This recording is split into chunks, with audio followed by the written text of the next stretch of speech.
Hi, this is Tim from Garden Hands. Today we're going to go on a little tour of the woods, on part of the woods I guess you'd say. We had a pretty big windstorm, or some real strong winds, some 50, 60 mile an hour winds about 3 weeks ago.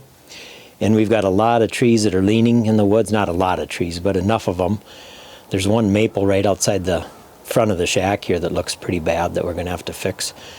But we're just going to go around with a Kubota and a couple of chainsaws or a pole saw and do a little bit of trail maintenance. And when we do that, if some of the trees are dead or some of the tops that we cut, we'll bring the smaller stuff back into the syrup shed, so we'll use that, which is coming up shortly. Another 2 months, 2.5 months, and we'll be tapping trees. Hard to believe. But the end of February, 1st of March, we want to be ready to get going. So, thanks for watching.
So when we head out into the woods, there's a few things that we always take with us.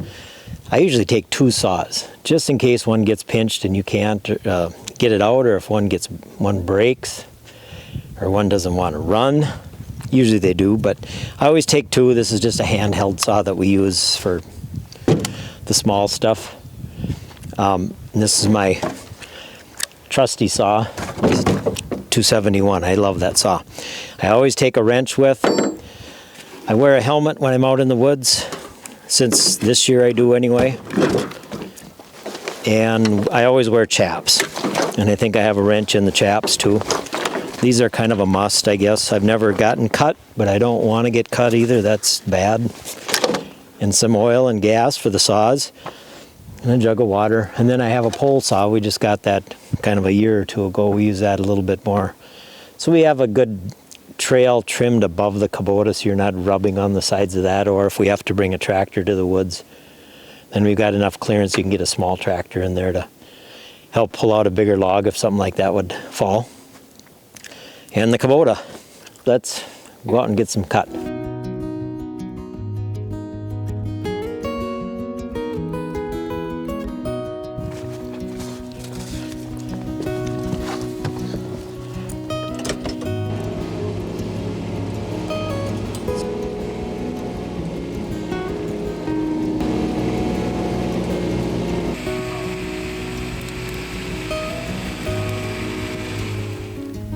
Couple of things that I have been doing this last 2 or 3 months while we do cut some wood is I always wear some earplugs, these little foam deals you put in your ear, and this helmet. And this is, we got it at our steel dealer, along with whatever else we buy for saws and power equipment, I guess. And this was the better one of the, I think they have 3 grades. This one has more visibility on the side of the screen. The other one, you had a little bit less visibility when it was tipped down side to side.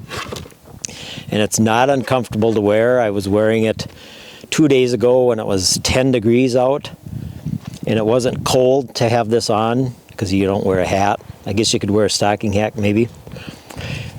But the earmuffs on this are the best. I mean, these, you don't hear the saw hardly. You hear it enough so you know it's running, but you just don't hear anything. And with this tip down, you don't have any sawdust that comes into your face. And you got as good a protection as you're going to get if you had a stick fall. I mean, it wouldn't take a very big stick falling from 30 feet up. If it came straight down, if a stick was the size of your thumb, it would hurt you quite a bit. And then I wear my chaps that are steel chaps. They don't have to be steel. Nothing has to be steel, but this stuff is what we get because it's local. But these are good things to wear. It's maybe cumbersome a little bit, but once you get used to it, it isn't bad at all. And and with these chaps on, I think these are about $100. So you're wearing on your chaps versus wearing on your overalls when you're picking firewood up or picking logs up, or not logs, limbs up. So you're not wearing your clothes out as bad. So there's a little plus there to it. All right, we'll get to it. The first one that we have, our trail is right here that we go through when we leave the sugar shack. This one's leaning and it's into a maple tree up there. And this is going to be one that we're going to have to fight to get down because it's hung up in it, but we'll kind of work at it and get it knocked down, and this will make some maple syrup in a couple of months.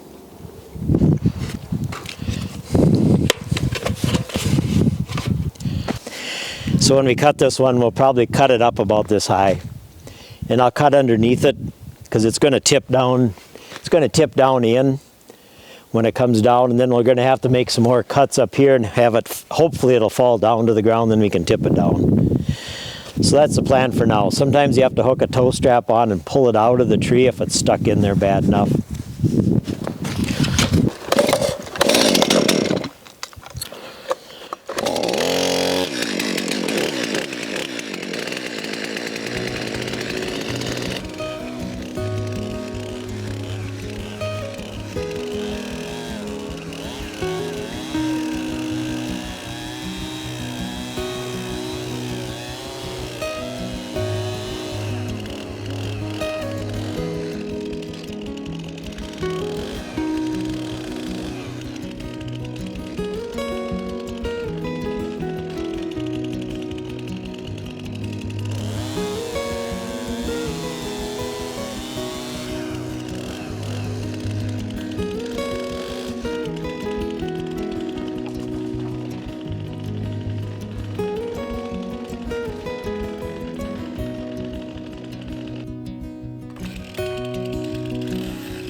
So we got that one done. That was pretty easy to do. It's a smaller one. That was a red elm, by the way. Red elm is super good for firewood, for firing the boiler or for firing the wood stove at home. And that made about 3 armloads of wood. It wasn't much, but it's hanging over the trail. And now it's gone, and we'll end up cutting that stump down yet too. We'll get that out of there. But that's kind of basically what we're going to do today, is find some of these that I call a deadfall that are for sure over the trail. We want to get them out of there. And if there's other ones that aren't over the trail, but they're fallen and they're kind of next to a maple tree where we're going to have a pail, just in case the kids are picking up sap, or in case Grandpa is, we'll get those out of there, or at least get them down to the ground. And then this red elm, that would hang up there for 10 years and still be good firewood, but it's down and out of the way now. So we'll keep going here.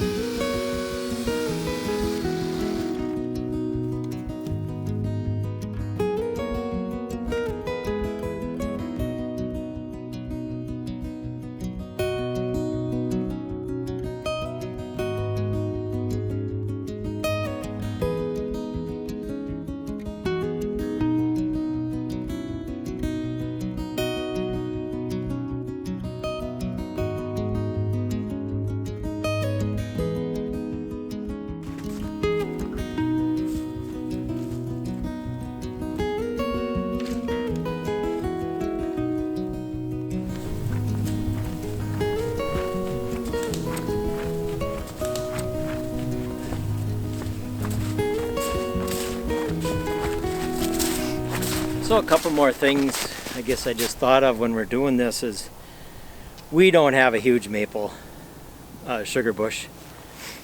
We have 300 trees that we'll tap, 350, 400, whatever.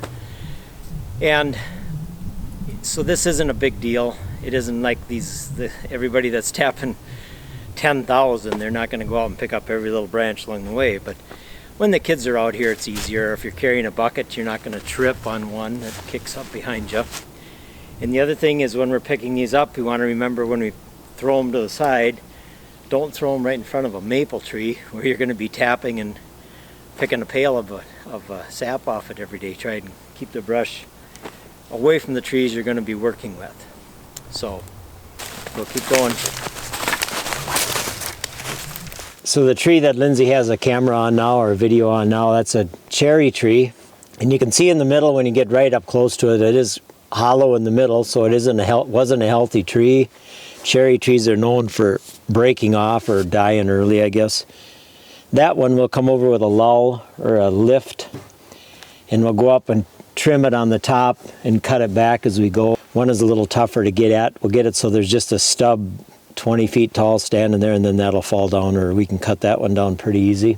That wind it raised a lot of heck out here. Luckily nothing hit the syrup shed, so that was a good thing.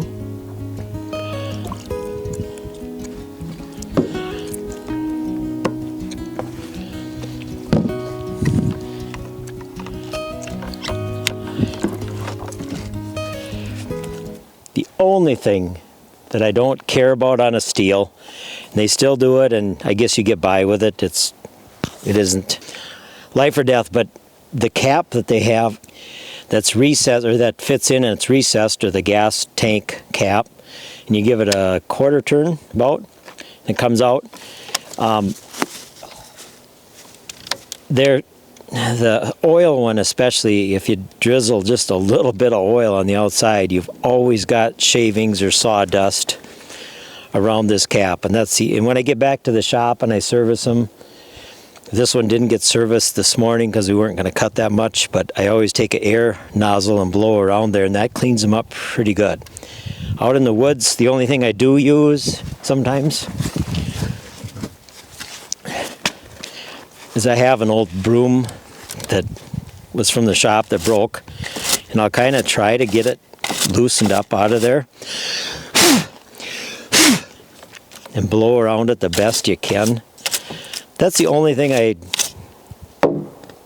have found that's bad with these steel. It's not bad. You just have to watch what you're doing a little bit.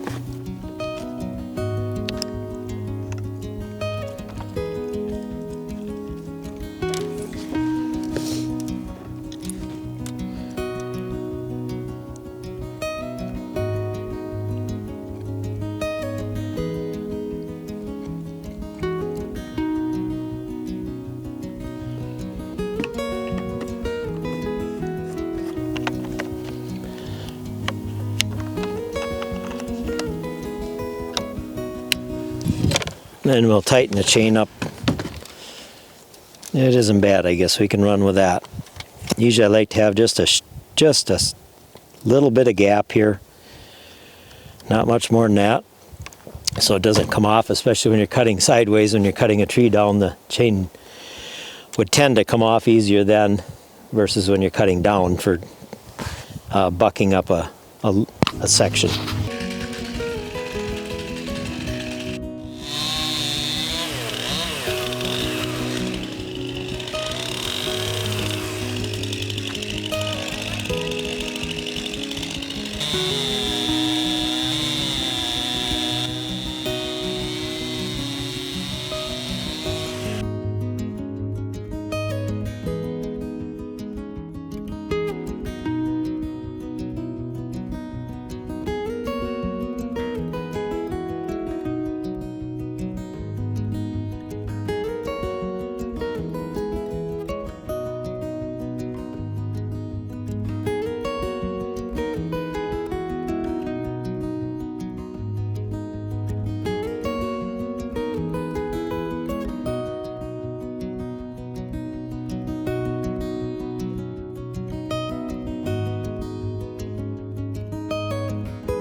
So that took us a half an hour all told just to get this load plus a little more. And this will burn, I don't remember what this will do for us in here. If that's a half a day's worth of wood, I don't know if it's any more than that. So it kind of gives you an idea. We'll burn 3 of these in a day, let's say. And it took us a half an hour to put this up. And this is excellent wood. That's dry. This red elm this is really good wood. We got a couple pieces that are bigger, and we can throw those in during the middle of the day when we're going to be boiling for a while. We don't want to fill it with these because it'll take a little bit away from the heat, and it'll take a little while to get them going.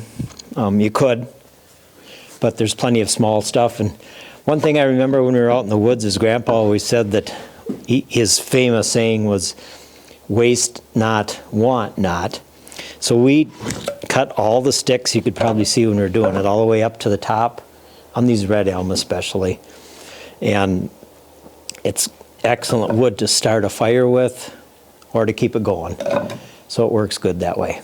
So we'll take this out and we'll pile it up here, and we'll have with this load and maybe one more, we'll have a real nice start into the sap season where you don't have to haul wood the first day or two.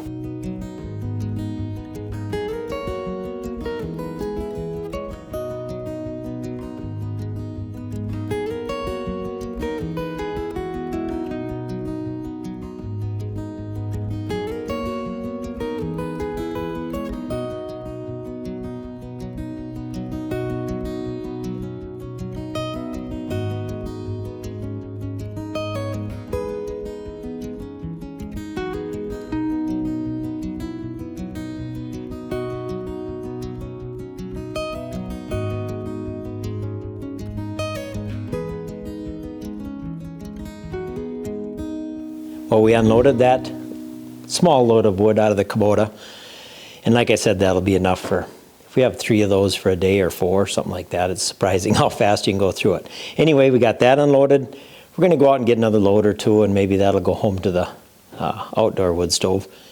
And it's just such a nice day, and it's nice to get a few things done. Jody did a lot of trails while we were cutting that tree up. I think another couple hours, and we'll get through the trails that are on this side of the road, and then the other side is another half of the woods that we tap. So we got that done, and can't wait to make some maple syrup in a couple of months. 3 months probably. Anyway, thank you very much for watching. So, I guess you know how it's going to go.